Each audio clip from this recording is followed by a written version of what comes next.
There are certainly some interesting aspects to Pavel Bure's time here in Vancouver that don't meet the eye. Of course, he was a brilliant skater, tremendous explosiveness, had the huge shot. He could make hits if you want, blinding speed, just every attribute you could want from an offensive hockey player. But there are some things to remember about this kid and about his development when he came here. First of all, he was very young, and he was leaving a country in which he hadn't really been out that much. He was the son of a very autocratic father who pushed him into being in the tremendous physical condition that he was in. But other than whatever Red Army was doing when he was a very young player with that team, he did not see much of Russia. So when he came to North America, it was a massive change and a massive eye-opening in his life. He was still a little bit estranged from his dad, who was splitting up with his mother. And when he came to Vancouver, many of his teammates here had heard so much about him and heard how great he was that they were a bit skeptical. They felt a bit as though they were being pushed into the background by this luminary coming, and he hadn't even played a single game.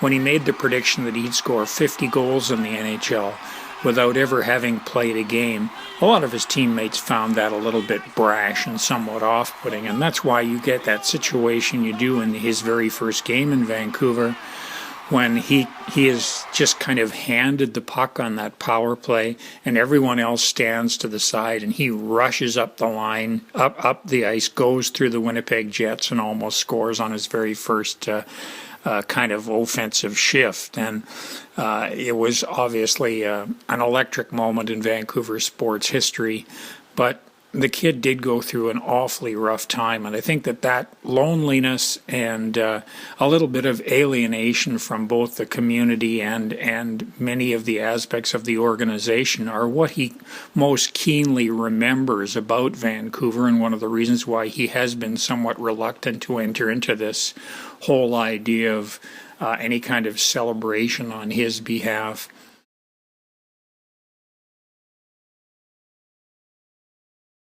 One of the first is a story I did with him and an interpreter named Beth Novotchinov from 1991, the fall, a couple weeks after he'd arrived in Vancouver, at his apartment, where he talked about how he was adjusting to life in Vancouver. It struck me that he was just like any 20-year-old kid. He had a messy apartment. He was shy. He was a little uneasy with the media pressure or, the microscope that was on him. But struck me as a very genuine kid, and really enjoyed sort of spending an hour with him at his apartment, which was pretty cool at the time. Pavel Bure is one of the most exciting Canucks that's ever played for the team, and you know what? No, that doesn't sound right. He's not one of the most exciting Canucks that's ever played. He is the most exciting Canuck that's ever played in this city. Bure kind of got a bad rap for a couple of his cheap shots at his career. Obviously, the Shane Sherla elbow comes to mind. The guy was getting pushed around, he was getting hacked, he was getting chopped. Canucks fans are used to seeing that. But back in the day, it was even worse because there seemed to be less rules in place to protect skilled players like Pavel Bure. Rather than having to over-rely on Gino Ojic or Sergio Momesso to have his back, Pavel Bure saw that the refs weren't going to call anything and decided to take, the law into his own hands, and he went full vigilante on Shane Sherla, and there was a lot of criticism against him for that, but as far as I'm concerned, he was out there to score goals and to play exciting, entertaining hockey, and the only way that they could stop him would be to hurt him. And if the refs aren't going to protect him out there, he had to fire a warning shot to let the rest of the league know that he was not going to be bullied or pushed around. There are a lot of fast NHLers today, but I don't think we'll ever see a scenario like we did with Pavel Bure.